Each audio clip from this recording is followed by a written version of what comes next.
Market में अगर हम बात करें तो एक तरीके से भौकाल बना हुआ है इसके लिए, और लोग बहुत ज्यादा क्वेश्चन करते हैं।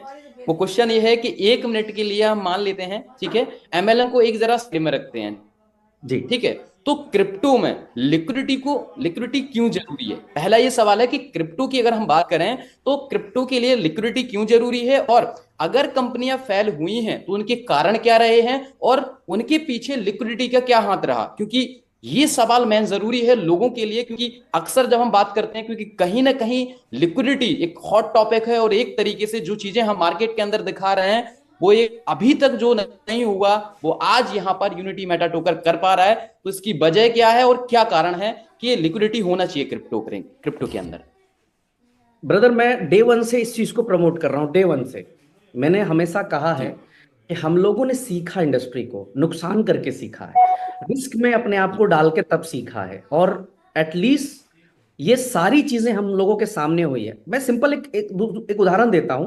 हम किसी भी एक व्यक्ति के पास जाते हैं रवि भाई, और यस। वहां जाकर हम उस एमडी से, ओनर से ये पूछते हैं कि सर हम बिजनेस तो करेंगे, बट सर पे आउट आएगा इसकी क्या गारंटी? ये सवाल हिंदुस्तान के हर एक नेटवर्कर का है, हर एक उस व्यक्ति का है जो आज नेटवर्क मार्केटिंग में आता है। वो कहता है कि सर मैं काम तो करूंगा, प्लान अच्छा है आपका, लेकिन क्या इस बात की गारंटी है कि मुझे पे आउट आएगा? तो ये बिल्कुल। सवाल क्यों आता है सर? ये सवाल इसलिए आता है कि जो भी बिजनेस हो रहा होता है या जो भी बिजनेस चल रहा होता है, उसका पैसा जो भी मार्केट से बिजनेस कह लीजिए, कलेक्शन कह लीजिए, या लोगों के डिपॉजिट्स कह लीजिए, और डिपॉजिट कहीं ना कहीं एक ओनर के पास जा रहा होता है, एक व्यक्ति विशेष के पास जा रहा होता है, एक ओनर के पास जा रहा होता है। सर वो उस पैसे का क्या करता है, नहीं करता है, उस पैसे को सही जगह इन्वेस्ट करता है, गलत जगह इन्वेस्ट करता है, वो सिर्फ उस ओनर को पता होता है, सिर्फ उस व्यक्ति को पता होता है। और उसकी जेब में कितने पैसे हैं इसको बता पाना नेक्स्ट टू इम्पॉसिबल है रवि भाई। क्योंकि आपको कैसे पता होगा कि उस बंदे के पास क्या पेमेंट है? आप तो मोटिवेशन पे धंधा कर रहे हैं। सर ये हमारी इंडस्ट्री में आज नहीं, सालों से हो रहा है, अभी भी हो रहा है, आगे भी होगा, आज से 20 साल बाद भी होगा। इसको बदला नहीं जा सकता है, इसको बदला नहीं जा सकता है, क्योंकि जब तक लोग सवाल नहीं पूछेंगे। देखो सर, सवाल पूछना बहुत जरूरी है। जिस तरह से अब हमारी यूथ, हमारा आज नेटवर्क मार्केटिंग के लिए, प्रोडक्ट बेस के लिए लोग सवाल पूछ रहे हैं जाके कि ठीक है सर, कंपनी में तो काम तो करेंगे, लेकिन क्या आपके कंपनी के प्रोडक्ट्स अच्छे हैं? सवाल पूछ रहे हैं लोग ना, नेताओं से बिल्कुल। सवाल पूछ रहे हैं। आज हमारे यूथ के अंदर इतनी ताकत है, सवाल सर आपको एमएलएम वालों से भी सवाल पूछना पड़ेगा, पूछना पड़ेगा सर। मैं डे वन से कह रहा हूं कि सर आज जाइए, डेक्स टूल किसी का नहीं है, ना आपका, ना मेरा, ना लोगों का। डेक्स टूल एक एआई बेस्ड ऑर्गेनाइजेशन, एक एआई बेस्ड वेबसाइट है जो बताती है आपके बारे में, डिटेल करती है। मैं अपनी प्रोडक्ट को 1,000 बार अच्छा बोलूं, उससे बेहतर है कि जाके आप उनसे पूछ लीजिए जो इस समय दुनिया में ट्रेंड कर रहे हैं सर। तो बिल्कुल। आज लिक्विडिटी का महत्व सिर्फ इतना सा है कि लिक्विडिटी डिसाइड करती है कि आपको पे आउट कब तक आने वाला है। अगर एकदम सिंपल भाषा में कहूं तो लिक्विडिटी डिसाइड कर लेता है कि आपकी कंपनी कहां तक चलने वाली है। सर दुबई के अंदर 10 ऐसी कंपनी को मैं जानता हूं जो क्लेम करती है कि मैंने 5,000 करोड़ का काम किया है। क्लेम करती है, मुझे नहीं पता, हो सकता है किया हो सकता है किया हो, बड़ा भी किया हो। इस इंडस्ट्री में सब कुछ पॉसिबल है। लेकिन सर 5 करोड़ रुपए का भी पे आउट लोगों को नहीं गया। अब आप डिफरेंस समझने का प्रयास करना, अंतर यही है कि अगर वो 5,000 करोड़ लिक्विडिटी में होते, डिसेंट्रलाइज वॉलेट में होते, तो वो 5,000 करोड़ का पे आउट किया जा सकता था। दैट्स वाई आज मैं हर नेटवर्कर, हर लीडर को पूछता हूं कि जब भी क्रिप्टो इंडस्ट्री के अंदर काम, सर एक बात बताओ, सिंपल सा बात।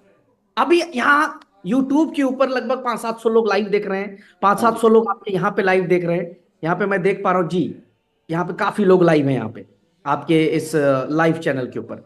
बिल्कुल बिल्कुल। अब मुझे एक सवाल का जवाब दें, आप सारे लोग, तमाम भाई, अगर आप अभी बिटकॉइन बेचने जाते हैं तो बिकता है नहीं बिकता है रवि भाई? बिल्कुल बिकता है। क्यों बिक जाता है सर? सो उसके पीछे मतलब एक तरीके से लिक्विडिटी है ना, मतलब सिंपल सी बात है, लिक्विडिटी आप रहेगी कोई भी तो। करेंसी बाइनेंस के ऊपर जो लिस्ट है खरीदते हैं, हम्म, आप उसको बेचते हैं, कितनी देर में बिकता है? तुरंत बिक जाता है, एंड टू एंड, जैसे एमएलएम के कि। टोकन क्यों नहीं बिकते? बिल्कुल। ये नेटवर्क मार्केटिंग के टोकन्स क्यों नहीं बिकते? कहीं ना कहीं लिक्विडिटी नहीं है, दिखाया है तो नहीं ना, बहुत जा रहा है, है नहीं लेकिन ना, एक्चुअलिटी में लिक्विडिटी है। ही नहीं है। तो ये रीजन, तो ये सवाल तो पूछना पड़ेगा आपको सर अपने ओनर से कि सर हम धंधा तो कर रहे हैं बट लिक्विडिटी किधर है सर, डेस्क पे कुछ तो दिखना चाहिए। अगर 100 करोड़ की कंपनी है तो 20 करोड़ तो दिखना चाहिए सर। शून्य दिखता, जीरो दिखता लिक्विडिटी। और आज मैं छाती पीट के बात करता हूं मार्केट से कि 1 रुपया भी, एक सिंगल रुपीज हमारी कंपनी के अंदर कोई हमें नहीं देता है, मुझे नहीं देता है। वो सारा पैसा कहां चला जाता है? लिक्विडिटी पूल के अंदर चला जाता है। और सारे विड्रॉल्स कहां से निकलते हैं मेरे भाई? लिक्विडिटी पूल से विड्रॉल निकलते हैं। आज यही तो वजह है सर, 14 महीने में हिंदुस्तान का एक आदमी खड़ा करो जिसका पे out, not only India, Malaysia, Pakistan, Bangladesh, USA, जहां पे भी अपनी कंपनी काम कर रही है, जरा फोन करके पता करो, एक सिंगल पर्सन नहीं होगा सर जिसका विड्रॉल नहीं गया होगा। डिले हुआ होगा, बेसिस स्कैन पे हो सकता है, अपडेशन चल रहा हो तो 1 घंटे के बजाय 2 घंटे पे गया होगा, but on the spot withdrawal गया सर। ये क्यों गया? पैसा मेरे पास नहीं है, पैसा पुल के अंदर पड़ रहा है। तो इसलिए लिक्विडिटी जरूरी है। और मैं तो हिंदुस्तान के हर उस नेटवर्कर को कहूंगा आज आपके इस मंच के माध्यम से रवि भाई, कि अगर वो क्रिप्टो इंडस्ट्री के अंदर काम करने जा रहा है, पहला सवाल करे अपने ओनर से, पहला सवाल करे अपने अपलाइन से, और पहला सवाल करे अपने लीडर से, लिक्विडिटी किधर है? सवाल करें, हक है उनका पूछने का। तो आपको समझ में आया होगा लिक्विडिटी क्यों जरूरी है। बिल्कुल बिल्कुल बिल्कुल। सो सिंपल सी बात है कि लिक्विडिटी अगर नहीं होगी, चीजें अगर होती नहीं है, तो बहुत सारी चीजें हैं। सो बहुत अच्छा आंसर लगा, मैं भी कहीं ना कहीं इससे बहुत सारी चीजें सीखा हूं। तीसरा सवाल ये है भाई कि मार्केट में हम बहुत गर्व से बताते हैं, और ये बताते हुए मुझे भी बहुत गर्व होता है, मैं पिछले 4 साल से क्रिप्टो में हूं, राइट, कि आपने जो ऑनरशिप रिन्यूअल रिनाउंस की है, तो उसके पीछे क्या कारण, क्या सच में आपने रिनाउंस की है? एग्जैक्टली exactly, क्योंकि ये सवाल मतलब यकीन कर लेने लायक नहीं होता ये। मतलब जब भी हम मार्केट में जाते हैं कि क्या ब्रिज भाई ने अपने लिए जो ओनरशिप होती है वो रिनाउंस कर दी, मतलब एक हमारे लिए एक शॉकिंग न्यूज हो जाती है, क्योंकि मार्केट में आज तक किसी ने नहीं किया ये सवाल। मैं मतलब बताता हूँ, किसी ने ओनरशिप को रिनाउंस बिल्कुल नहीं किया, लेकिन आपने ओनरशिप हमारी रिनाउंस है। उसका एक जीता जागता एक एग्जांपल देता हूं। अभी अभी एक प्रॉब्लम हुई हमारी कंपनी में, लोगों को शायद नहीं पता होगा। एक न्यूज आया कि बीयूएसडी जो है, आप बड़ा इससे रिलेट कर लीजिएगा, इससे या जो हजारों लोग सुन रहे होंगे उनको बड़ा गर्व होगा, इस कंपनी के ऊपर गर्व होगा। मुझ पे गर्व करने की जरूरत नहीं है, कंपनी पे गर्व करिए। कंपनी है तो मैं हूं और आप सब, हम सब हैं कंपनी की वजह से। एक न्यूज बताता हूं। अब एक न्यूज आई रवि भाई बीयूएसडी के पेयर को लेके कि बीयूएसडी का पेयर जो है इसको बाइनेंस रिमूव करेगी। अच्छा। आपने आर्टिकल पढ़ा होगा। हाँ हाँ और हाँ। उससे पहले जब सीजेड का, यानी बाइनेंस के ओनर जो सीईओ थे, उनका जब ये केस चल रहा था यूएस में, आज से 2 महीना पहले, जब एक प्रॉब्लम बहुत बड़ी हो रही थी, तो एक न्यूज सर्कुलेट हुआ मार्केट में कि बीएनबी जो है वो $10 to $50 के बीच में आ जाएगा। एक न्यूज सर्कुलेट हुई। बिल्कुल। अब हमारी सारी लिक्विडिटी ऐड है डेक्स के ऊपर, डिसेंट्रलाइज पे। अच्छा, हमने दूसरा जो है अपने हाथ काट लिए लिक्विडिटी के टोकन्स बर्न करके, एलपी टोकन्स जो मिले उसको बर्न करके। अब जब न्यूज आई तो मेरे जो डेवलपर थे उन्होंने मुझे फोन किया कि भाई एक बड़ी प्रॉब्लम हो गई, एक बैड न्यूज है। वो न्यूज ये है कि बीएनबी जो है वो $50 को जाने वाला है। और उस समय भाव चल रहा था $300 का, 300 क्या, 320-330 डॉलर। उस समय की बात है, 2 ढाई 3 महीने पहले। चेक कर लीजिएगा कॉइन मार्केट कैप पे, एक्यूरेट आपको बता रहा हूं। 320-330 का रेट चल रहा था। और न्यूज आई और बीएनबी गिरना शुरू हुआ रवि भाई। बीएनबी इतनी तेजी से गिरने लगा, मैं भी पैनिक हो गया। मुझे लगा कि यार ये तो हमारी पूरी लिक्विडिटी ना खत्म कर डाले अगर ये $50 पे चला गया, क्योंकि पहला जो पेयर क्रिएट है ना वो बीएनबी से। फिर मैंने बीयूएसडी करा, फिर हमने यूएसडीटी किया। बिल्कुल। मैंने, आपको बिलीव होगा शायद आज इस मंथ से कह रहा हूं, ये बात आज तक मार्केट में नहीं गई, मैंने अपने सारे हथकंडे अपना लिए। मैंने बड़े से बड़े एक्सपर्ट को पैसा देकर, $1000 $3000 देकर इनवाइट किया कि सर ये लिक्विडिटी कैसे ब्रेक हो सकती है, कोई एक रास्ता बताओ। ये मैंने एलपी टोकन्स बर्न कर दिए हैं, अब रेट गिर जाएगा तो यार मैं जवाब क्या दे पाऊंगा लोगों को, ये तो प्रॉब्लम हो जाएगी। बिलीव करना, अच्छे अच्छे एक्सपर्ट पीछे हट गए। उसमें हमने पैनकेक स्वैप से भी मदद ली, मैं आपको आपको चाहिए तो मैं आपको मेल दिखा सकता हूं आप सबको पैनकेक स्वैप का, जहां हमने पैनकेक स्वैप से रिक्वेस्ट किया है कि सर व्हाट टू डू, हम क्या करें। लेकिन सर हर जगह से एक ही मैसेज आया है कि सर आपने दो गलत काम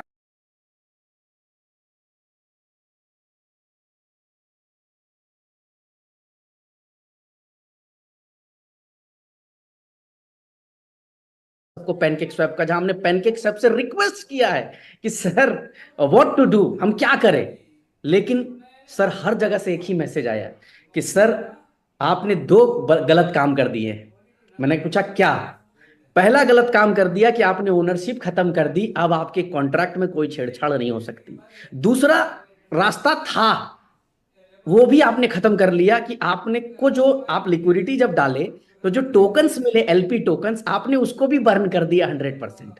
तो ये आपने कर दिया। अब चाहे भी 10 रुपए का आ जाए चाहे 10 लाख का चला जाए, आपके हाथ में कुछ भी नहीं।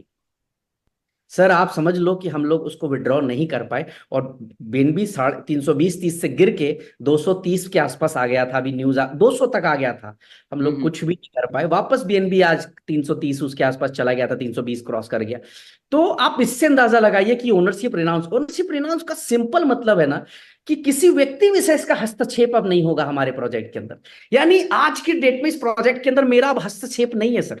मैं आपकी तरह एक सामान्य नेटवर्कर बन के अब काम करने लगा इस कंपनी के अंदर।